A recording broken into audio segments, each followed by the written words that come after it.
Hello बच्चों, स्वागत है आपका अपने चैनल गुरुकुल वाला में।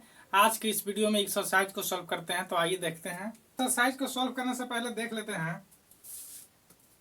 कुछ इम्पोर्टेंट तथ्य है, उसको जो है देख लेते हैं चैप्टर शुरू करने से पहले। पहला है प्रमेयिका। प्रमेयिका जिसको अंग्रेजी में बोलते हैं लेमा, ठीक है। तो प्रमेयिका क्या है, किसको कहते हैं, उसको पहले जान लेते हैं, ठीक है। तो प्रमेयिका जो है एक सिद्ध किया हुआ, प्रमेयिका जो है एक सिद्ध किया हुआ कथन होता है, किया हुआ कथन होता है, कथन होता है और इसे एक अन्य कथन को सिद्ध करने में प्रयोग किया जाता है, और इसका प्रयोग जो है अन्य कथन को सिद्ध करने में होता है, और इसका प्रयोग अन्य कथन को सिद्ध करने में होता है, ठीक है, सिद्ध करने में होता है। ये क्या था? प्रमेयिका था, लेमा था। एक और है, उसको देख लेते हैं, यूक्लिड विभाजन प्रमेयिका, ठीक है। यूक्लिड विभाजन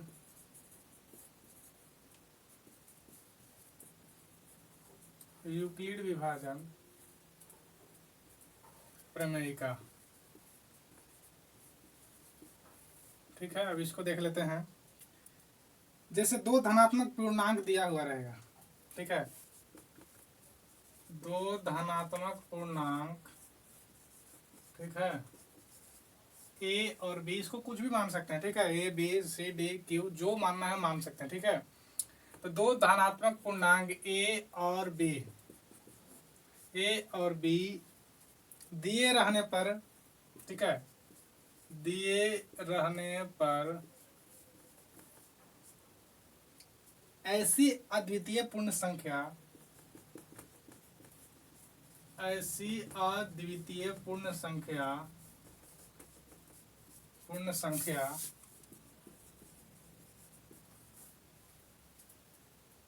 Q और R विद्यमान हो, Q और R विद्यमान हो, ठीक है, कि क्या होगा, A बराबर B गुना Q प्लस R, ठीक है। जहां R जो है 0 से बड़ा होगा, ठीक है, 0 से बड़ा होगा और बराबर होगा, या तो 0 होगा या फिर 0 से बड़ा होगा, ठीक है, लेकिन B से छोटा होगा, ठीक है। क्या होगा, R जो है 0 के बराबर होगा या बड़ा होगा और B से छोटा होगा। देखिए, पहले हम लोग पढ़े थे विभाजन के नियम में कि भाज्य बराबर भाजक गुना भागफल प्लस शेषफल, ठीक है, ये हम लोग पहले पढ़े थे। इसी विभाजन के नियम पर जो है यूक्लिड विभाजन आधारित है। भाज्य को मान लिए ए, इसको मान लिए बी, और इसको मान लिए क्यू, और इसको अगर मान लिए आर, तो यही हो गया क्या, ए बराबर बी गुना क्यू प्लस आर, ठीक, यानी कि ऐसे ऐसे हम लोग पहले भाग देते थे ना, तो ये हो गया भाजक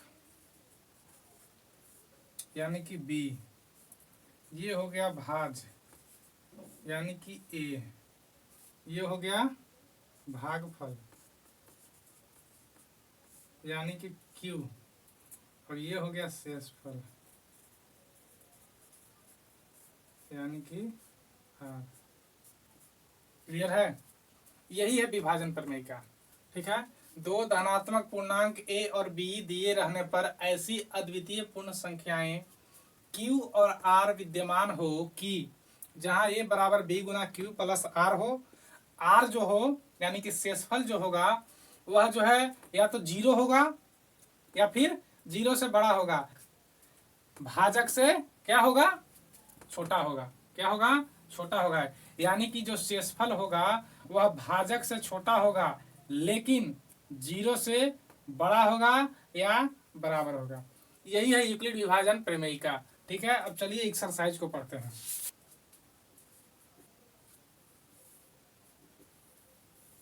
ठीक है, पहला क्वेश्चन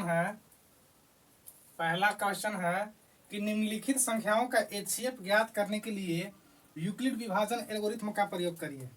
ठीक है, HCF ज्ञात करना है जी, HCF ज्ञात करना है, ज्ञात करें और यूक्लिड विभाजन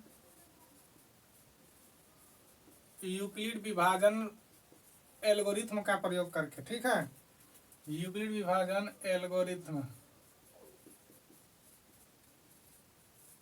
एल्गोरिथ्म का प्रयोग करके चलिए करते हैं। पहला है 135 और 25। ठीक है, पहला है 135 और 225। अब देखते हैं कि इसमें बड़ा कौन है। ठीक है, तो 225 जो है ग्रेटर देन 135। ठीक है, चलिए अब इसको सॉल्यूशन करते हैं।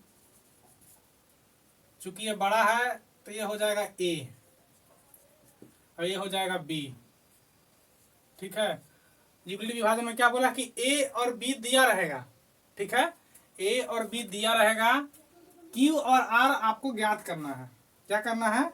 ज्ञात करना है। तो देखिए यहाँ पे दिया था 225 और 135, तो दोनों में ग्रेटर कौन था? 225 ग्रेटर था, 135 से जो है बड़ा था, इसलिए जो बड़ा था उसको A मान लिए और जो छोटा रहेगा उसको B मान लेना है। ठीक है, जो बड़ा रहेगा उसको A और छोटा जो रहेगा उसको B। तो एल्गोरिथ्म का क्या है? यूक्लिड विभाजन एल्गोरिथ्म क्या है? A बराबर B गुना Q प्लस R, यही है ना? यही है। चलिए इसको अब हल करते हैं। A बराबर B गुना Q कितना बार में आ जाएगा जी? अगर इसको विभाजन करेंगे 135 से तो एक बार में लगेगा, दो बार में कितना हो जाएगा? 270 हो जाएगा, तो अधिक हो जाएगा। ये 225 है, इसलिए एक ही बार लगाएंगे। क्या करेंगे? एक ही बार लगाएंगे। शेषफल क्या बचेगा? रिमाइंडर क्या बचेगा? 90। अब देखिए ये दोनों, इसको अब खत्म करते हैं। 225 खत्म। अब देखिए 135 और 90, अब इसमें से A और B को मानेंगे। ठीक है, जो बड़ा रहेगा उसको A और छोटा कौन है? 90, इसको मान लिए B। अब इसको वही विभाजन एल्गोरिथ्म से उपयोग में लाएंगे दूसरा चरण में। तो 90 से इसमें लगाएंगे तो 90 दूना 180, दो बार में 180 हो जाएगा, अधिक हो गया। तो एक ही बार लगाएंगे। ठीक है, एक बार में 90 लगा, क्या बचेगा जी? 45। क्या बचेगा? 45 बचेगा। ठीक है, अब आगे तीसरा चरण देखते हैं। इसको कब तक हल करेंगे? ऐसे कब तक हल करेंगे? जब तक कि 0 ना हो जाए, शेषफल 0 ना हो जाए, तब तक यह विभाजन का जो नियम है इसको लागू करते रहेंगे। यूक्लिड विभाजन का नियम को लागू करते रहेंगे जब तक 0 ना हो जाए। ठीक है, तो अभी देखिए 45 बचा है, अभी 0 नहीं हुआ है, तो फिर आगे चरण को बढ़ाते हैं। अब इसको खत्म हो गया।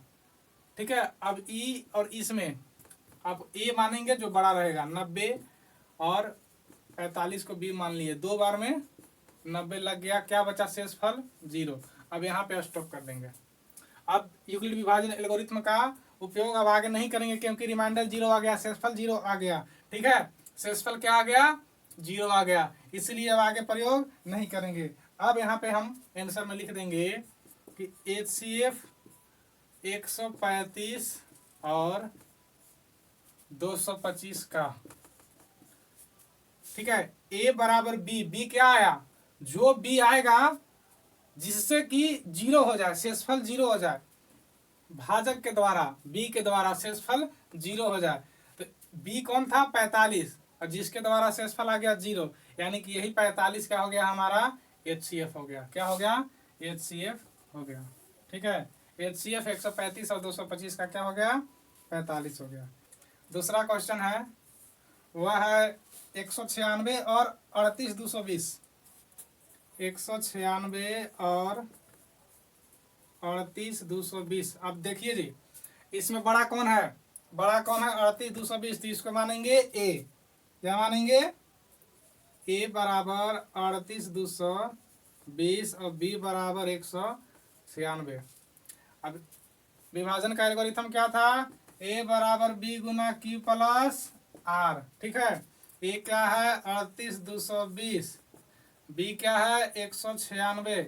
अब देखिए 196 से लगाना है भाग, इसमें कितना बार में लगेगा कि रिमाइंडर जीरो आ जाए। पूरा पूरा कटेगा तो रिमाइंडर जीरो आएगा, नहीं तो रिमाइंडर जीरो नहीं आएगा। अब देखिए 195 बार में लगाएंगे, ठीक है, जीरो आ जाएगा रिमाइंडर।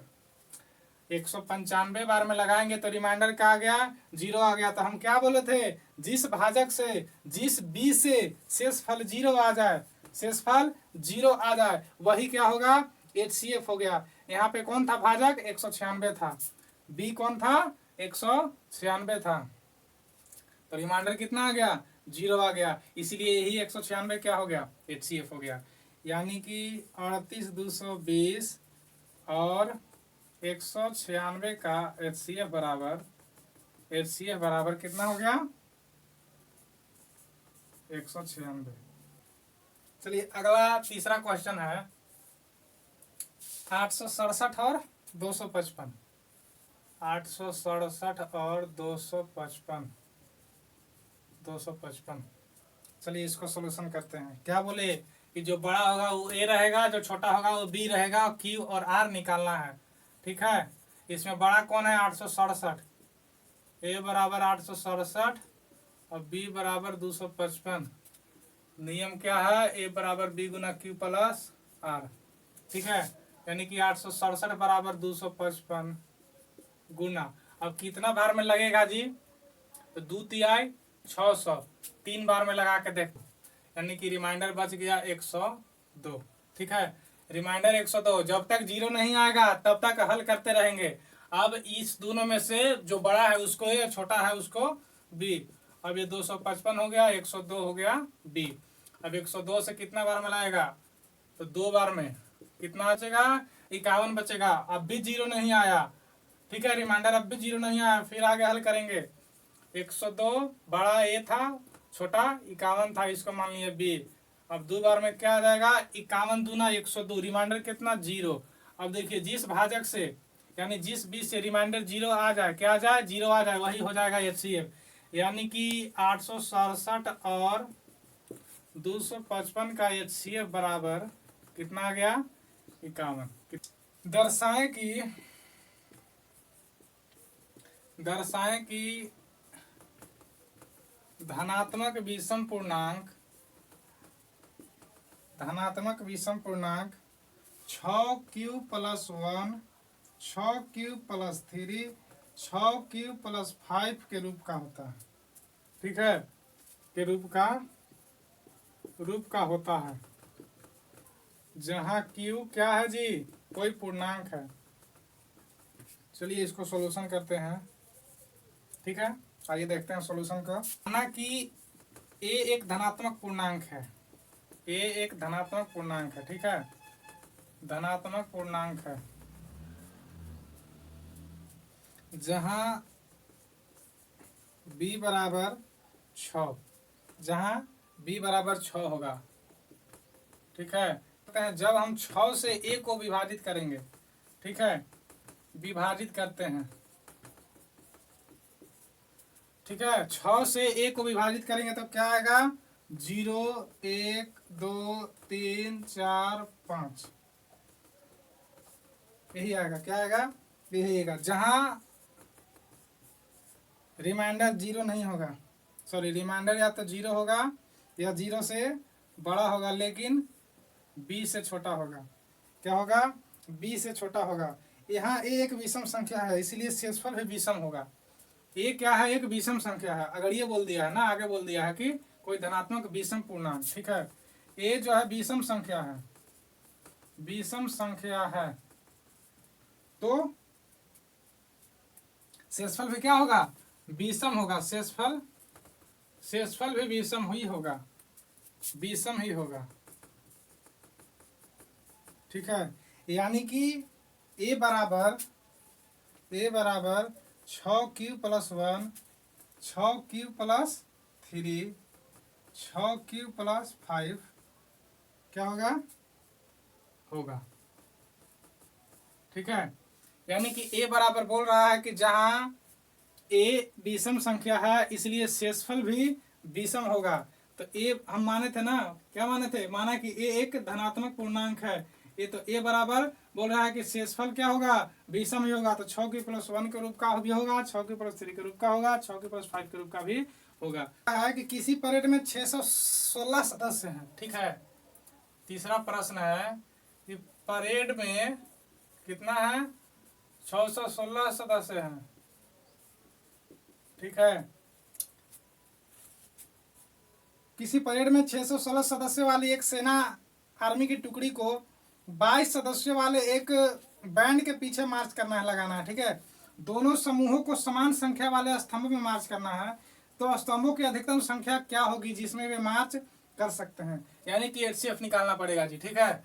कितना बोल रहा है, 32 सदस्यों वाला, 32 सदस्यों वाला। तो दोनों में जो बड़ा है उसको हो गया 616 और जो छोटा है वो हो गया 32।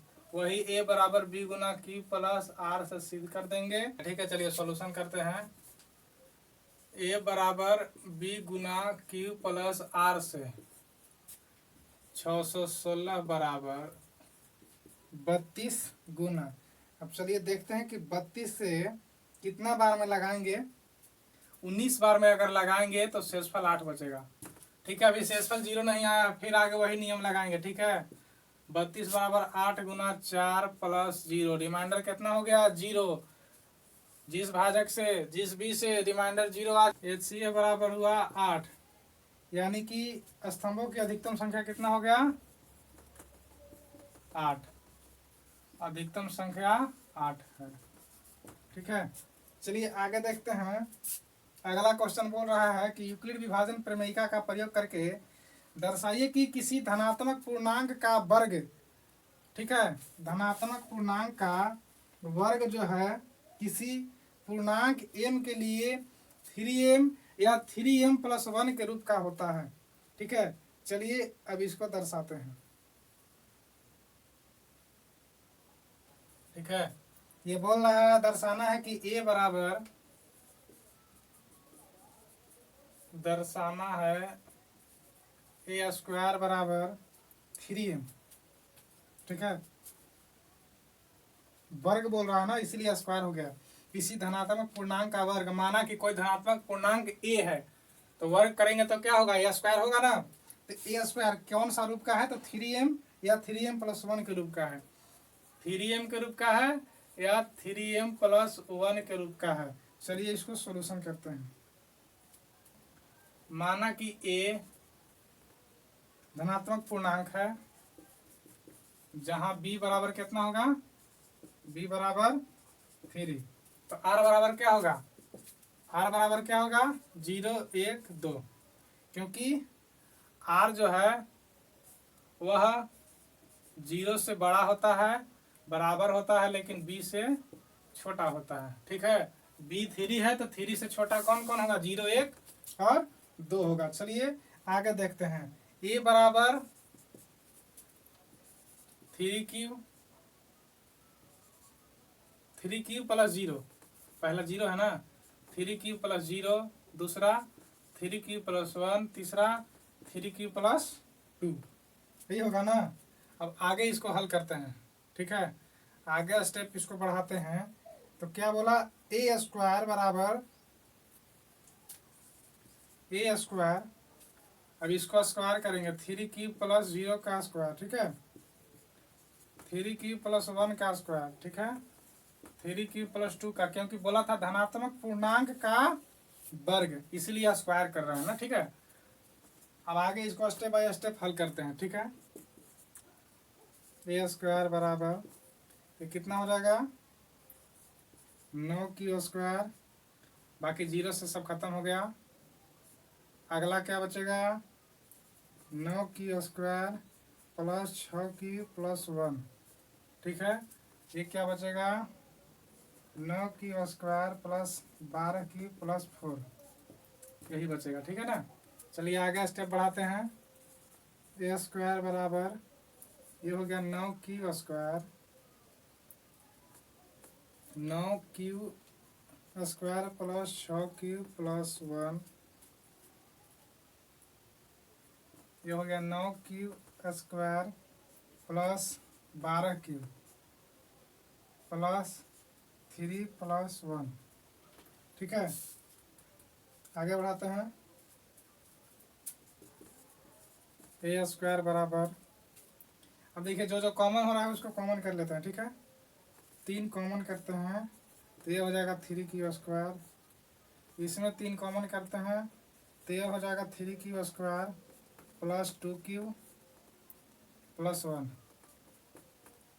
इसमें 3 कॉमन करते हैं 3 Q square plus 4 Q plus 1। ठीक है, प्लस 1। चलिए आगे बढ़ाते हैं। तो बोल रहा है कि यदि m बराबर 3 Q square 3 Q square plus 2 Q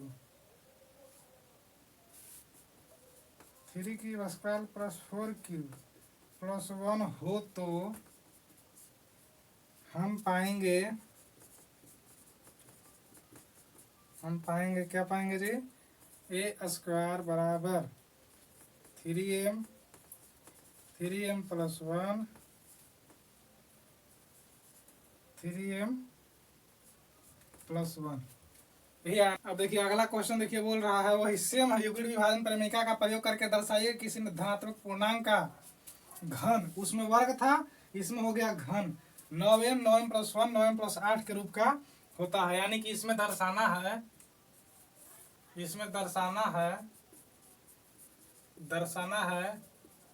A Q बराबर 9m प्लस 1 9m प्लस 8 के रूप का होता है। ठीक है, ये 9 है, क्या है? क्यू नहीं है, 9 है। अब चलिए इसको सॉल्यूशन देखते हैं। माना कि ए कोई धनात्मक पूर्णांक है। ठीक है, माना कि ए कोई धनात्मक पूर्णांक है,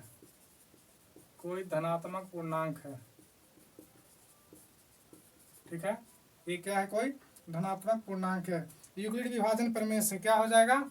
ए बराबर बी गुना क्यू प्लस आर, जहाँ R not less 0 and not greater B. ठीक है, ये यूक्लिड के नियम से है ना, यूक्लिड के नियम से है। ठीक है, चलिए आगे इसको हल करते हैं। b बराबर 9 रखने पर b बराबर 9 रखने पर क्या होगा? a बराबर 9 क्यू प्लस आर, वही नॉट ग्रेटर बी, आर जो है not greater B and not less 0। ठीक है, चलिए आगे बढ़ते हैं। जब r 0 हो, क्या हो? जब r इक्वल टू 0 देन ए बराबर